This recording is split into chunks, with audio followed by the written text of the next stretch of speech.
And paramedical dental. ये जो matric पे होता है और ये जो है इंटर पे होता है ना।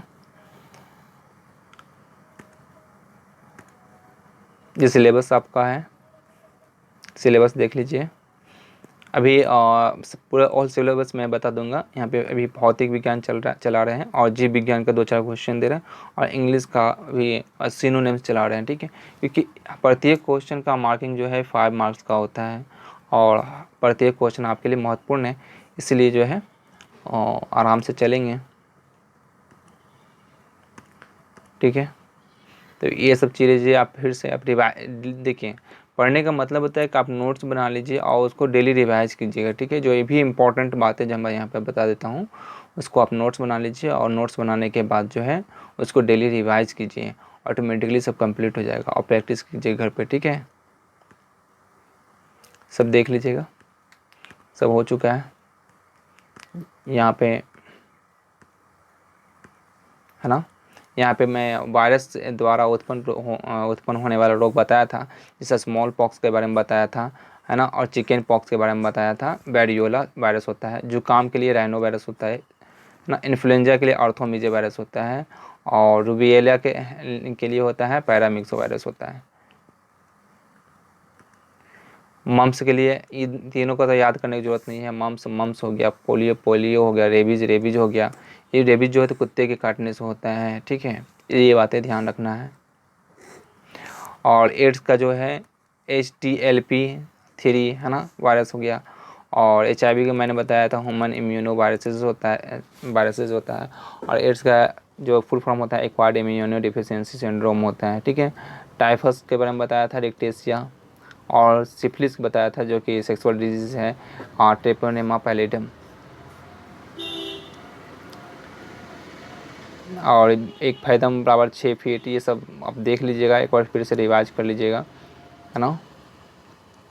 कुछ यूनिट्स बताया था, सब बातें हो चुकी थी।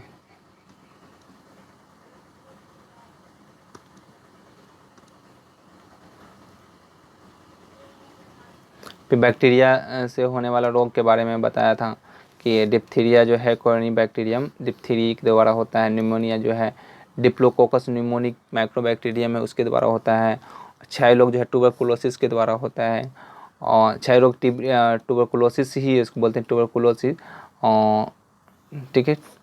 प्लेग जो है प्रेस्टुरेला पैरेस्टिस से होता है, जो कि चूहे से आदमी में फैलता है, इसको भी याद रखिएगा, चूहे से फैलता है, ठीक है।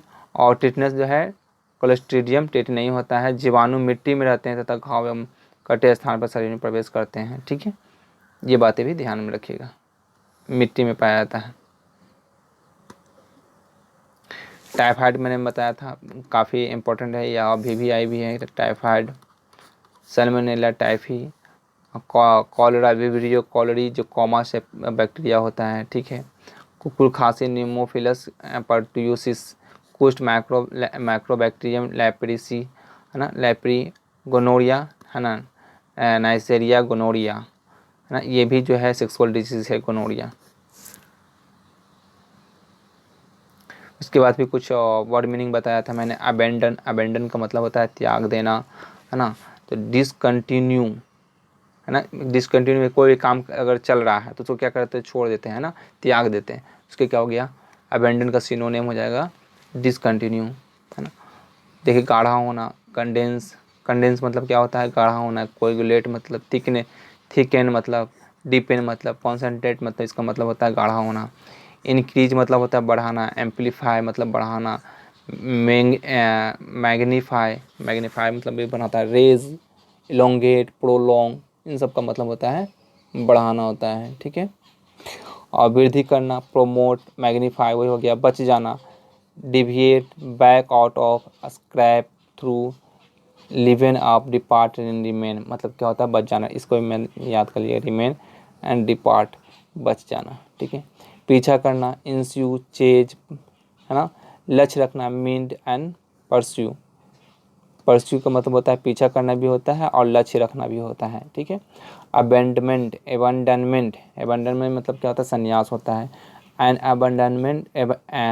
अबेंडन एबोमिनेशन, इसका मतलब और गंदगी से दूर रहो। ठीक है, बाकी सब बेस में आ गया है, तो एक बार अच्छे से इसको देख लीजिएगा फिर से।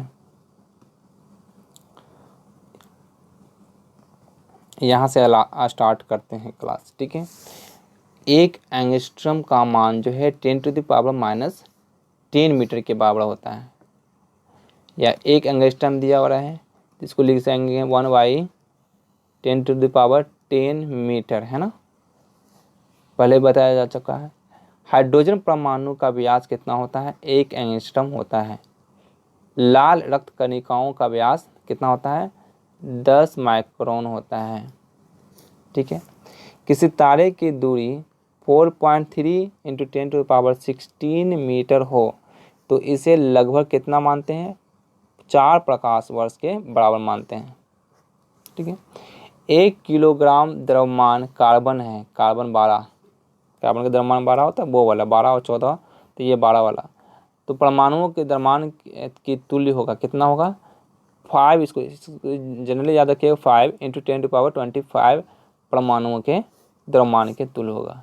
ठीक है, व्यवहारत 4 डिग्री सेल्सियस ताप पर 1 लीटर जल का द्रव्यमान कितना होता है? 1 kg होता है। लीटर और केजी में थोड़ा सा डिफरेंस होता है, ये बातें आप ध्यान रखिएगा। लेकिन 1 लीटर जो है 4 डिग्री सेल्सियस पे 1 लीटर जल का द्रव्यमान 1 kg के बराबर हो जाएगा। और एक बात और यहाँ पे क्वेश्चन बनता है, जैसे कि 4 डिग्री सेल्सियस पे है जल का घनत्व, जल का घनत्व सबसे अधिक कितना डिग्री सेल्सियस पे होता है? तो 4 डिग्री सेल्सियस पे होता है। ये बातें भी ध्यान रखिएगा। और इसी से क्वेश्चन बनेगा कि जलीय जीव जब बर्फ जम जाता है तो कैसे जिंदा रहता है? क्योंकि उसके जो नीचे का जो वाटर है ना, उसका तापमान कितना होता है? 4 डिग्री सेल्सियस पे होता है। ठीक है, समय वेग, है ना, यानी कि टाइम एंड वेलोसिटी वक्र का जो ग्राफ होता है किसको इंडिकेट करता है? त्वरण को, यानी एक्सेलरेशन को प्रदर्शित करता है। ये बातें भी ध्यान रखिएगा। यहाँ मैंने लिख दिया वेग, यहाँ लिख दिया, ये ग्राफ बन गया, ये लिखा टाइम यानी समय। ठीक है, तो किसको इंडिकेट करेगा? एक्सेलरेशन को। ठीक है, त्वरण को। ये बातें याद रखिए। आ गए यहाँ पे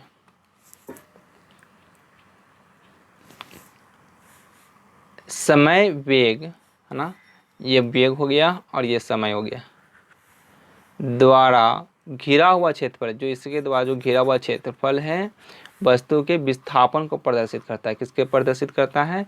विस्थापन को प्रदर्शित करता है, यानी एक स्थान से दूसरे स्थान पर जो गया उसी को प्रदर्शित कर रहा है। ठीक है, अगर मान लें कि ये टाइम है, इस टाइम पे, और ये एक्सेलरेशन है, यहाँ पहुँच गया, तो ये जो निकलेगा हमारा विस्थापन निकल जाएगा। ठीक है, लंबाई, द्रव्यमान, समय, ताप, ज्योति तीव्रता तथा विद्युत धारा क्या है? मूल राशियाँ हैं। मूल राशि के बारे में बताया था। और रेडियन तथा स्टेरेडियन क्या है? पूरक मूल मात्रक है। ठीक है, MKS पद्धति, है ना, में लंबाई का मात्रक मीटर, द्रव्यमान का मात्रक किलोग्राम, उस दिन बताया था ना, उस दिन केल्विन बोल दिया था ना, सॉरी उसके लिए गए और गलती हो गया, द्रव्यमान हो गया, ताप मैंने कर दिया। यहाँ पे द्रव्यमान का मात्रक होता है किलोग्राम और समय का मात्रक क्या होता है? सेकेंड है। पास्कल यानी दाब का ये मात्रक क्या होता है? Newton metre square. ठीक है, और आपका चलिए ये इम्पोर्टेंट है।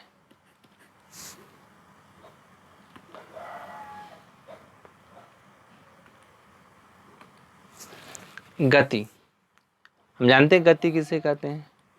जब किसी वस्तु की स्थिति एक स्थिर बिंदु के सापेक्ष समय के साथ बदलती है, किसी स्थिर बिंदु के सापेक्ष, जो ये स्थिर बिंदु उसके सापेक्ष अगर कुछ समय के साथ बदल रही है, उसे क्या कहते हैं? वेग कहते हैं, गति कहते हैं। विराम में नहीं बदलेगा तो क्या कहेंगे? वो विराम अवस्था में। अदिश राशियाँ और सदिश राशियाँ, ये ध्यान देने वाली बात है। जिसमें दिशा न हो, सिर्फ परिणाम हो उसको क्या कहेंगे, अदिश राशि कहेंगे। केवल परिमाण हो की आवश्यकता होती है, दिशा नहीं होती है, उसको क्या कहेंगे, अदिश राशियाँ कहेंगे।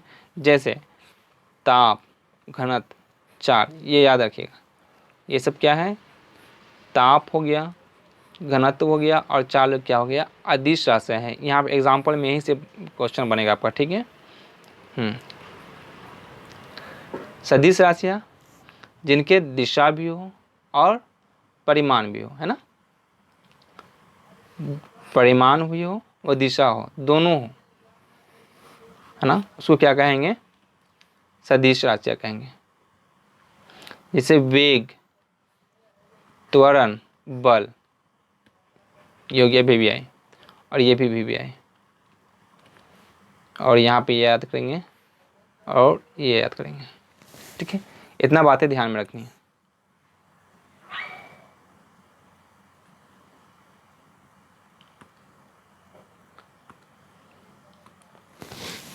चाल, चाल बराबर क्या होता है, दूरी बटा समय, है ना। चाल कैसा राशि है, एक अदिश राशि है और इसका मात्रा क्या होता है, मीटर प्रति सेकेंड, मीटर पर सेकेंड, ये याद रखिएगा। अदिश राशि है और चाल बराबर क्या होता है, दूरी बटा समय। जो टिक मैं लगा दे रहा हूँ उसको याद करना है। वेग, है ना, वेग बराबर क्या होता है, विस्थापन बटा समय। वेग बराबर क्या होता है, विस्थापन बटा समय। चलिए,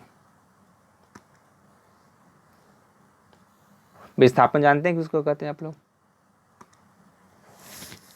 वेग कैसा राशि है, सदिश राशि है। इसका भी मात्रक क्या होता है, मीटर पर सेकेंड होता है, मीटर पर सेकेंड होता है। त्वरण, त्वरण क्या होता है, वेग में परिवर्तन बटा समय, है ना। चेंज इन वेलोसिटी बटा change in time equal to क्या होता है, एक्सेलरेशन, यानी कि त्वरण बराबर हो जाएगा वेग में परिवर्तन बटा समय। त्वरण कैसा है, एक सदिश राशि है। एक टेबल बना लीजिएगा कौन अदिश है कौन सदिश है।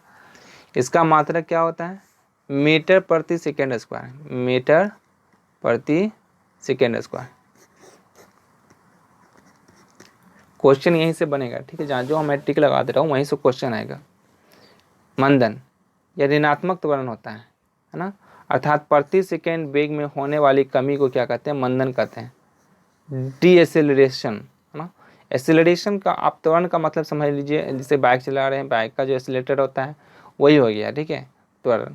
मंदन मतलब क्या गया, मंद मतलब धीमा पड़ जाना। जब एसेलेटर छोड़ते हैं तो क्या होता है, गाड़ी धीरे धीरे जाती है तो नेगेटिव डायरेक्शन में जा रहा है, तो वही हो गया मंदन। Delta V by delta T just opposite हो गया इसका त्वरण का। मंदन भी कैसा है, एक सदिश राशि है। इसका मात्रक भी क्या होता है, मीटर प्रति सेकेंड स्क्वायर। चलिए, ये बातें कुछ दिए हुए हैं और नेक्स्ट क्लास में मैं ये बातें बता दूंगा। आज इतना ही रहने दीजिए, आज इतना ही पढ़िए और पिछला रिवाइज कर लीजिएगा और जो आज बताया है उसको याद कर लीजिएगा। नेक्स्ट क्लास में कुछ और बढ़ेंगे आगे, ठीक है। चार्ज है नहीं एक्चुअली, ठीक है, थैंक यू।